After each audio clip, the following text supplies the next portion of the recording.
Hola a todos y bienvenidos a Biología de Tranquis. En el episodio anterior dimos un repaso a los sistemas mediante los cuales los seres vivos generamos energía y hablamos también de la aparición de la fotosíntesis formadora de oxígeno. La idea era entender hasta qué punto la aparición de organismos fotosintéticos definió, y aún hoy en día define, nuestra bioquímica y nuestro metabolismo. Ahora mismo, mientras escucháis esto, enormes cantidades de glucosa y oxígeno están siendo transportadas a cada una de vuestras células para alimentar a las siempre hambrientas mitocondrias, las calderas que nos mueven. Este metabolismo es extremadamente efectivo.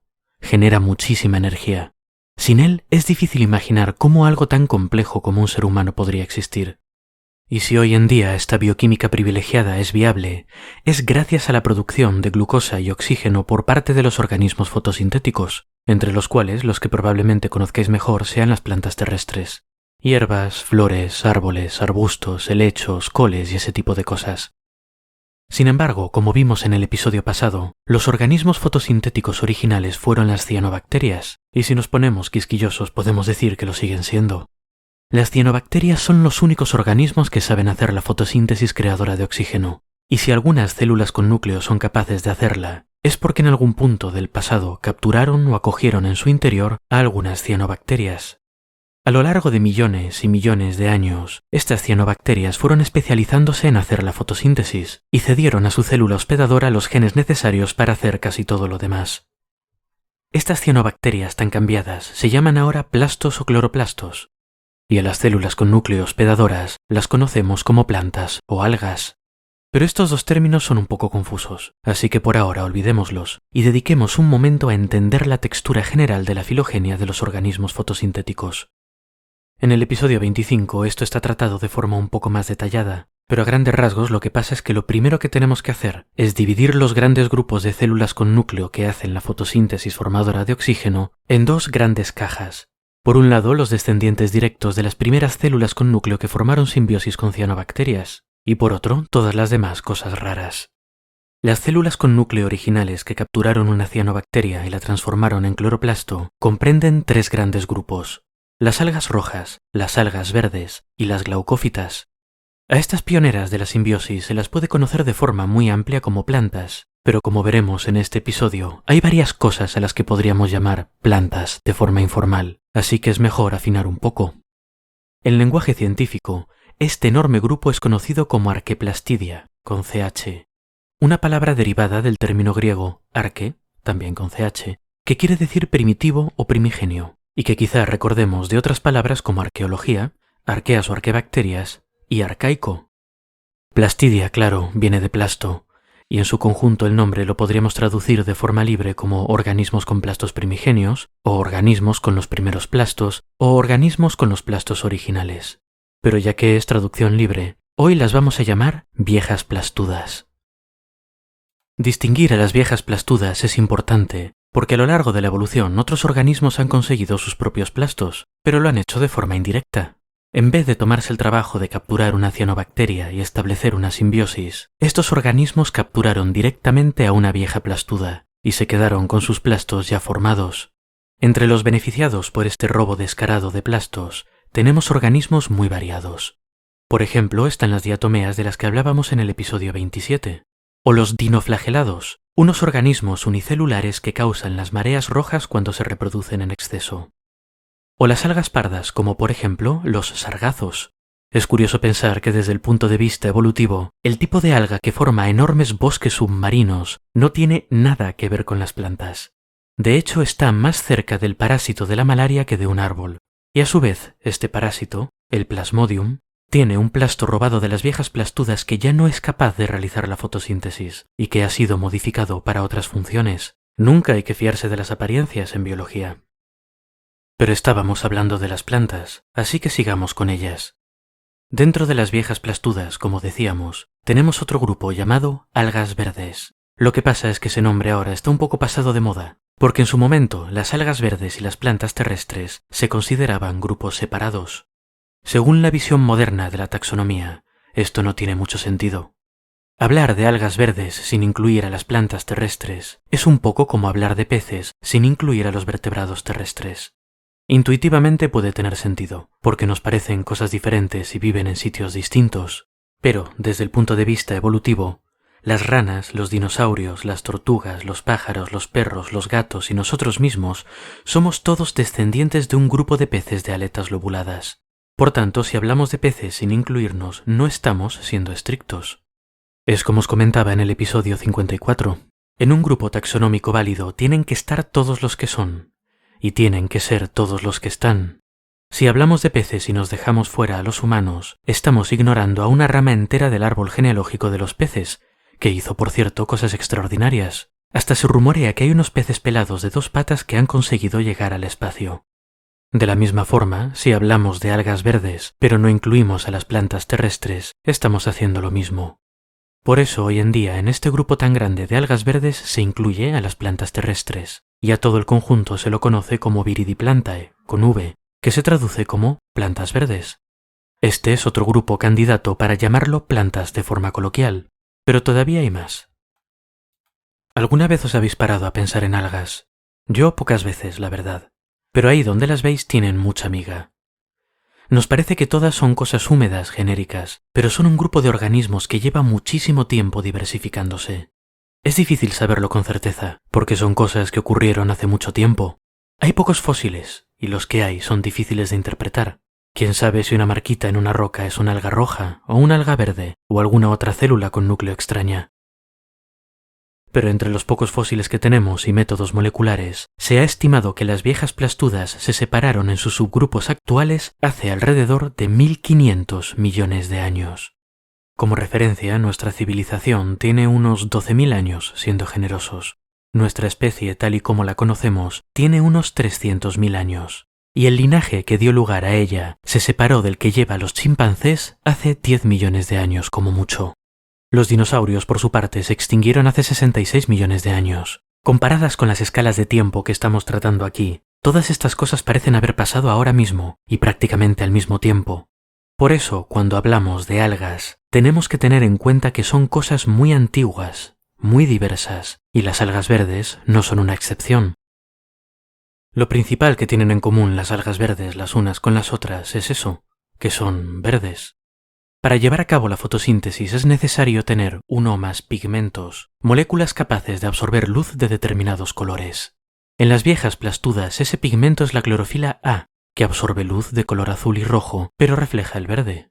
Pero además de esta clorofila, los distintos grupos de organismos fotosintéticos usan pigmentos accesorios que les ayudan a absorber más luz. Las algas rojas complementan su clorofila con pigmentos que reflejan luz más rojiza, por lo que ese es su color. Las algas verdes, en cambio, complementan su clorofila con más clorofila. En este caso, un pigmento ligeramente distinto llamado clorofila B, lo cual les da un color verde vivo y con él su nombre. Más allá de esto, las algas verdes pueden ser muy diferentes entre ellas y vivir en gran variedad de ambientes distintos.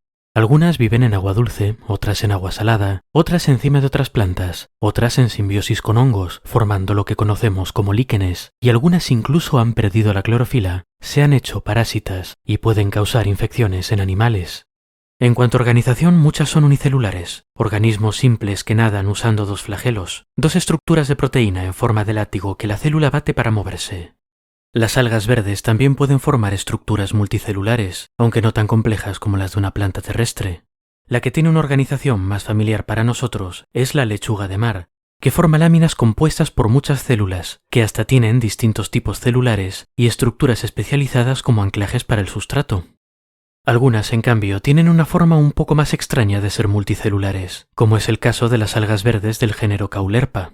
Estas algas tienen una gran variedad de formas visibles a simple vista, cosas como frondes parecidos a plumas, o trompetillas, o racimos de saquitos. Lo curioso es que aunque las acabo de llamar multicelulares, esto no es exacto. El cuerpo de Caulerpa es una única célula multinucleada gigantesca, y pese a ello es capaz de tomar formas complejas y tener estructuras separadas, como por ejemplo un estolón que está en contacto con el sustrato y frondes que se extienden hacia arriba para captar la luz. Por último, y aunque tomemos un pequeño desvío antes de seguir con lo nuestro, merece la pena detenerse un momento en las algas verdes del género Volvox, con 2 Vs. Estas algas forman colonias flotantes, con una forma de esfera hueca muy característica. En estas colonias hay 2 tipos de células, unas estériles con flagelos que componen la mayor parte de la esfera y la mueven de un lado para otro, y otras con función reproductora. Mientras las células, llamémoslas corporales, se dedican a mantener viva a la colonia, las reproductoras crean nuevas colonias esferoides pequeñitas dentro de la esfera principal. Estas nuevas esferitas tienen un programa de desarrollo específico y consistente, que determina cuáles de las células nuevas serán corporales y cuáles reproductoras. Las células corporales, además, acaban envejeciendo y muriendo, y cuando esto ocurre, la esfera se deshace y las pequeñas colonias son liberadas al medio para vivir su vida. Esta división de tareas entre células corporales que mueren y células reproductoras inmortales, y este tipo de desarrollo embrionario estereotipado, quizá nos suenen de, por ejemplo, nosotros mismos. Pero Volvox no tiene nada que ver con los animales, y también está muy lejos de las plantas terrestres, aunque pertenezca al mismo gran grupo. Esto quiere decir que la multicelularidad y el desarrollo embrionario se desarrollaron independientemente en este organismo, y por eso a Volvox se la puede encontrar frecuentemente en los laboratorios de científicos que intentan entender el origen evolutivo de todos estos procesos. Os dejaré fotos de algunas de estas algas en la descripción para que os hagáis una idea de la pinta que tienen. Pero ahora tenemos que seguir nuestro camino hacia un grupo especialmente interesante. Esta es una rama de las algas verdes que se separó del resto hará unos 700 millones de años, y en algún punto un grupo de ellas se adaptó a vivir en tierra firme, y ahora las llamamos plantas terrestres. A estas algas se las llama carófitas, y al grupo que las incluye a ellas y a las plantas terrestres, el grupo correcto, por tanto, se las conoce como streptófitas. Pero por ahora vamos a hablar específicamente de las algas, así que creo que está bien usar carófitas. Las carófitas son un grupo de algas principalmente de agua dulce, y como el resto de las algas verdes tienen formas muy variadas. Algunas de ellas tienen formas unicelulares entre las que se incluyen la forma típica con dos flagelos que vimos antes, otras que forman paquetitos de células envueltas juntas en una matriz de moco, y otras con formas realmente extrañas. Entre estas últimas destaca el género Micrasterias, que podemos traducir como estrellitas, y es un nombre muy descriptivo. Las células de estas algas son como pequeñas estrellas de color verde intenso, que viven flotando tranquilamente en las aguas de lagos y humedales. Otras carófitas han desarrollado formas multicelulares. Algunas tienen forma de diminuto disco, una especie de costrita circular que se pega a las superficies de rocas u otras plantas. Otras tienen forma de filamento, con las células en fila una detrás de otra. Un ejemplo muy típico son las algas del género Spirogyra, que se escribe con muchas Y, pero que creo que queda claro lo que quiere decir. El nombre de estas algas viene de sus cloroplastos, que tienen una forma en hélice completamente espectacular. Al microscopio, Spirogyra parece un cilindro transparente que contiene una cinta verde brillante que recorre su pared en espiral, como si fuese un pisapapeles decorativo que vendiesen en alguna tienda de recuerdos. A nivel macroscópico, sin embargo, estas algas son un poco menos espectaculares, y quizá las reconozcáis por formar esa mugrecilla verde un poco asquerosa que hay en la superficie de las aguas estancadas. Finalmente, algunas carófitas han alcanzado niveles de organización que ya nos empiezan a sonar más. En vez de tener formas de laminita o de filamento unicelular, tienen tejidos sólidos tridimensionales diferenciados en cosas parecidas a raíces, a tallos y hasta estructuras para fabricar y proteger a los gametos. Esto implica cierto grado avanzado de organización corporal, aunque sea para distinguir arriba de abajo y crear estructuras distintas en cada dirección. Estas algas empiezan a tomar una forma ya un poco definida. Pero pese a que es tentador asumir que estas algas tan bien organizadas son las antecesoras directas de las plantas terrestres, ya sabemos que en biología las apariencias pueden engañar. Las relaciones evolutivas exactas entre los distintos grupos de carófitas y las plantas terrestres son algo que todavía tiene bastante discusión detrás. Pero por suerte para nosotros eso no nos importa demasiado, porque con echarle un vistazo al grupo de las carófitas en general, podemos entender fácilmente las pistas que han llevado a considerarlas las primas de las plantas terrestres. Como os comenté antes, las carófitas viven en su mayoría en agua dulce. Esto es importante, porque cuando decimos agua dulce, no siempre nos referimos a grandes lagos o a ríos caudalosos. A veces estamos hablando de estanques, de arroyuelos, de humedales, de pantanos, de lugares en los que el nivel del agua puede bajar mucho. Incluso puede haber temporadas de sequía en las que el agua desaparezca por completo, o casi. Esto quiere decir que un organismo que vive en estos lugares tiene que estar preparado para sobrevivir aunque sea un tiempo a estos eventos. Y sobrevivir fuera del agua no es nada fácil. Para empezar, por lo obvio, un ambiente sin agua es seco, y un organismo expuesto al aire tiende a perder agua hacia el ambiente hasta secarse y morir. Y además hay otros factores a tener en cuenta como temperaturas más extremas que las que hay en el agua o exposición a más radiación ultravioleta. Las carófitas tienen una serie de características en común con las plantas terrestres que se piensa que pueden ser adaptaciones a este tipo de condiciones. Por ejemplo, en algunas carófitas cuando los gametos se encuentran, forman un cigoto unicelular que se dispersará y germinará cuando haya buenas condiciones. Pero mientras tanto, claro, tiene que sobrevivir a las malas. Debido a ello, este cigoto está recubierto de un compuesto llamado esporopolenina. El polen que producen las plantas y las esporas de musgos y helechos están también recubiertas de este compuesto.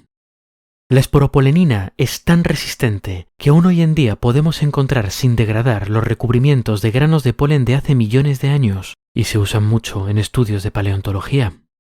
Otra característica importante es la pared celular, una cápsula gruesa y resistente que se forma alrededor de las células vegetales y que las protege de las condiciones externas. Hay más algas con pared celular, pero las de las carófitas y las plantas terrestres se parecen mucho. Entre otras cosas comparten la presencia de un compuesto llamado lignina o cosas parecidas, compuestos que ayudan a impermeabilizar la pared y a darle rigidez. Estas paredes, además, se fabrican de forma similar en los dos grupos.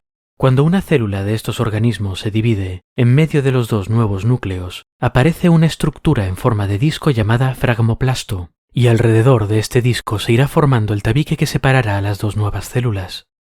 Ciertas otras características de las carófitas se parecen a las de las plantas terrestres, pero son cosas que ya pertenecen al reino de la biología molecular y la bioquímica, cosas como parecidos genéticos y la presencia de rutas metabólicas comunes o parecidas entre ambos grupos. Por ejemplo, las carófitas producen compuestos iguales o parecidos a las hormonas vegetales, compuestos que las plantas terrestres usan para mandar señales de un área a otra de su cuerpo.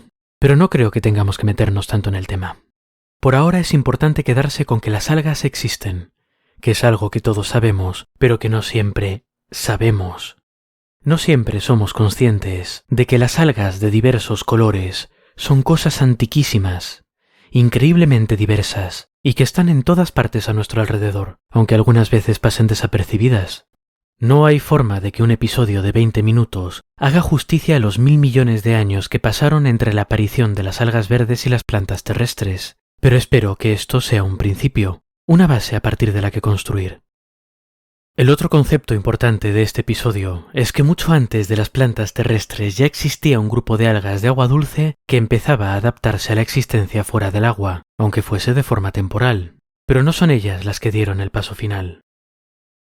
En el episodio que viene hablaremos de un grupo de algas que decidió dejar de hacer las cosas a medias y montarse un hogar en la tierra firme, un ambiente extremadamente hostil que sería inhabitable sin ellas.